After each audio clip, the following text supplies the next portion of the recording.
सुप्रभात बच्चों, कैसे हैं आप लोग। उम्मीद करते हैं सब अपने अपने घर में स्वस्थ होंगे, सुरक्षित होंगे और अच्छे से पढ़ाई करते होंगे। मस्ती भी बहुत ज्यादा करते होंगे, है ना। तो मस्ती भी करना है, पढ़ाई भी करना है ना। मैं केरला पब्लिक स्कूल से आपकी वर्ग शिक्षिका श्रुति वर्मा आज आप लोगों का कक्षा द्वितीय में फिर से स्वागत करती हूँ। तो आज का विषय है हिंदी व्याकरण, जो मैं पिछली बार आप लोगों को पिछली बार मात्राएं तीसरा अध्याय पढ़ा चुकी हूँ। इस बार मैं आज की कक्षा में चौथा अध्याय जो है संयुक्त व्यंजन और शब्द रचना, ये मैं आज आप लोगों को पढ़ाने वाली हूँ। ठीक है, तो जान लें संयुक्त व्यंजन और शब्द रचना क्या है ना। कुछ शब्दों में कोई कोई व्यंजन हल्का बोला जाता है। कैसे बोला जाता है? हल्का। ठीक है, जो व्यंजन हल्का बोला जाता है वह अरहित व्यंजन कहलाता है। क्या कहलाता है? अरहित व्यंजन। ठीक है, और जान ले अब संयुक्त व्यंजन किसे कहते हैं। अरहित व्यंजन अपने से अगले व्यंजन के साथ मिल जाते हैं तो उसे संयुक्त व्यंजन कहते हैं। क्या कहते हैं? संयुक्त व्यंजन। जब अरहित व्यंजन अपने से अगले व्यंजन के साथ मिल जाते हैं तो उसे संयुक्त व्यंजन कहते हैं। जैसे देखिए, गन्ना। ठीक है, ये अपने से अगले व्यंजन के साथ जो है ये मिल गए तो ये संयुक्त व्यंजन कहलाया।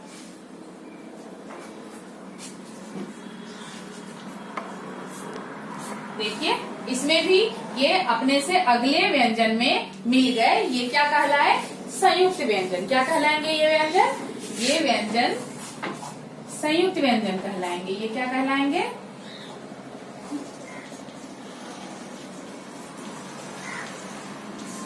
संयुक्त व्यंजन। ठीक है, अब जान ले शब्द के बारे में। शब्द किसे कहते हैं? शब्द वर्णों का वह मेल जिसका कोई अर्थ हो उसे कहते हैं शब्द। उसे क्या कहते हैं? शब्द। जैसे देखिए,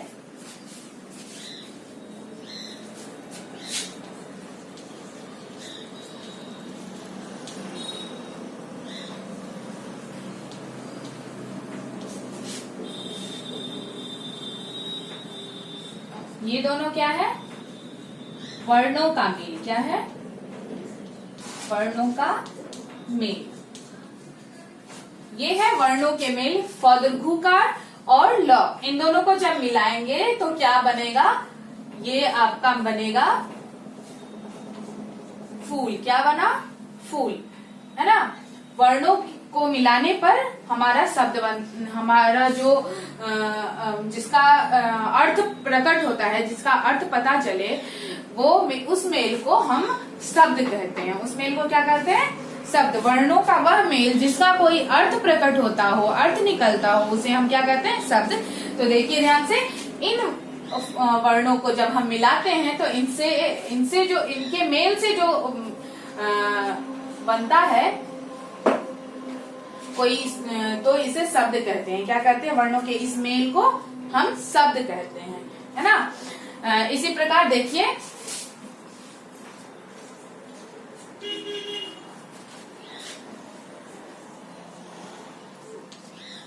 इन वर्णों को हम मिलाएंगे।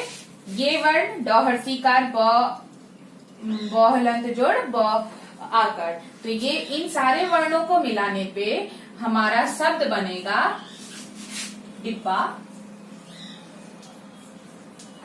इन सारे वर्णों को मिलाने पर जो अर्थ सहित मेल बनता है उसे हम शब्द कहते हैं। क्या कहते हैं? शब्द। तो देखिए, इन सारे वर्णों को मिलाने पे क्या इन सारे शब्दों के मेल से क्या बना? ये डब्बा बना। ये एक शब्द कहलाता है। ठीक है, फिर से एक बार मैं समझा दूं, संयुक्त व्यंजन किसे कहते हैं?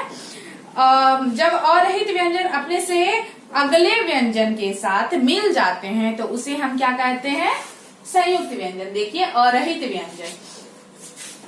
अरहित व्यंजन जब अपने से अगले न, इसमें ग न संयुक्त आकर गन्ना।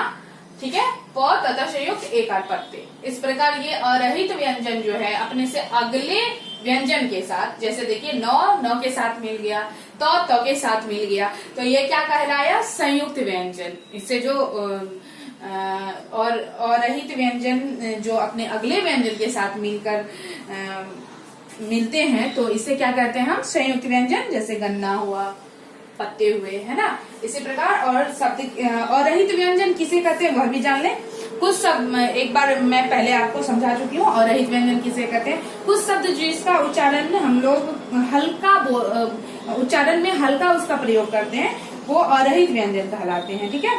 और शब्द वर्णों का वह मेरे जिसका कोई अर्थ प्रकट होता है, उसे हम क्या कहते हैं? शब्द कहते हैं। देखिए जिस प्रकार ये है ना, इसी प्रकार अब इसके बारे में कुछ जान ले। अरहित व्यंजन जो है, इसे हम अलग से लिखते समय उसके नीचे हलंत लगाते हैं। अरहित व्यंजन जब रहता है उसे हम लिखते वक्त, देखिए अरहित व्यंजन क्या हुआ,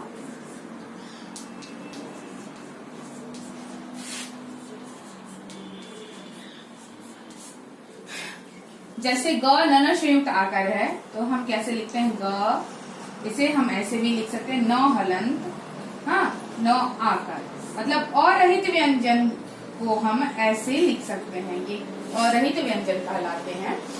अरहित व्यंजन में हम कोई भी जो अरहित व्यंजन है उसके नीचे में हम इस प्रकार हलंत लगाते हैं। इसे क्या कहते हैं? हलंत।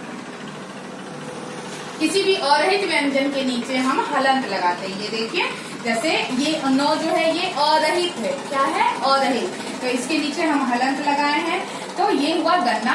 अगर हलंत नहीं लगाएंगे तो इस प्रकार भी हम लिख सकते हैं। अब फिर भी जब हम इस प्रकार नहीं लिखेंगे तो इस तरह हलंत देके भी लिख सकते हैं, ठीक है। और रहित व्यंजन के नीचे हम हलंत लगाते हैं। क्या लगाते हैं? हलंत। तो ये हुआ आपका संयुक्त व्यंजन और शब्द रचना के बारे में।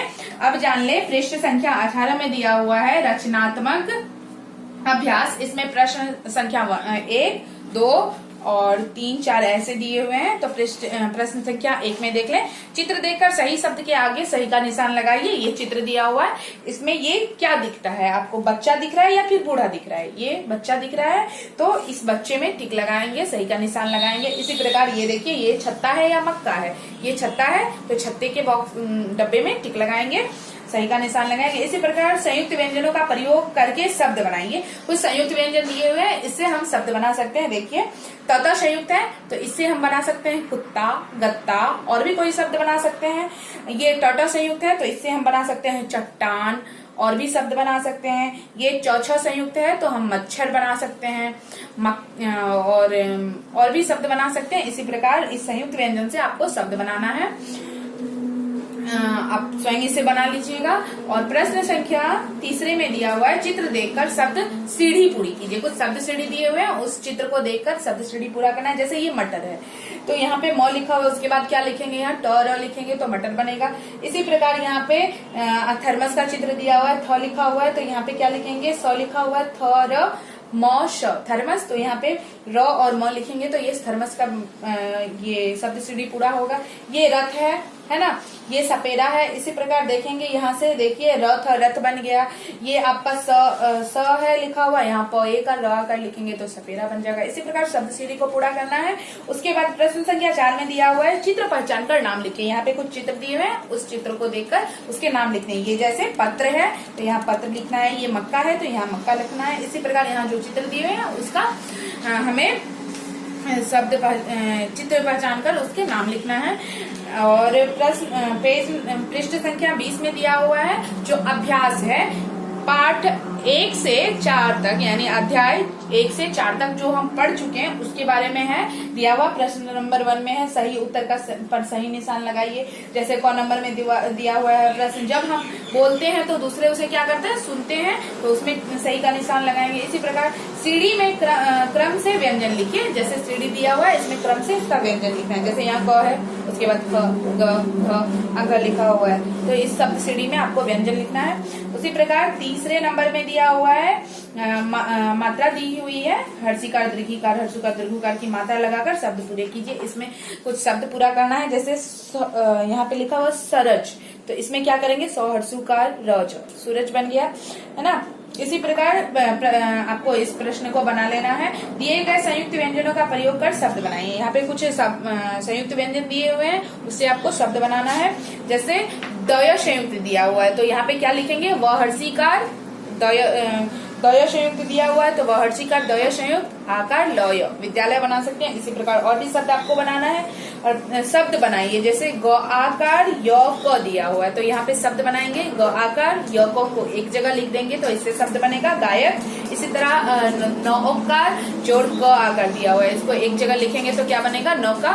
इसी प्रकार इस शब्द को बनाना है। चित्र देखकर नाम लिखिए। यहाँ पे कुछ चित्र दिए हुए हैं, इन चित्रों को देखकर इसका नाम लिखना है। जैसे ये थैला है ना, और ये फूल है, तो इस चित्र को देखकर आपको यहाँ पे इसका नाम लिखना है। तो आज की आपकी कक्षा पूर्ण हुई। जो मैं आपको संयुक्त व्यंजन शब्द के बारे में और रहित व्यंजन के बारे में पढ़ाई हूँ, जो प्रश्न अभी समझाई हूँ पुस्तक में बनाने के लिए, उसे आप बना लीजिएगा। उम्मीद करते हैं आपको समझ में आई होगी। चलिए, तो आज की कक्षा पूर्ण हुई। धन्यवाद।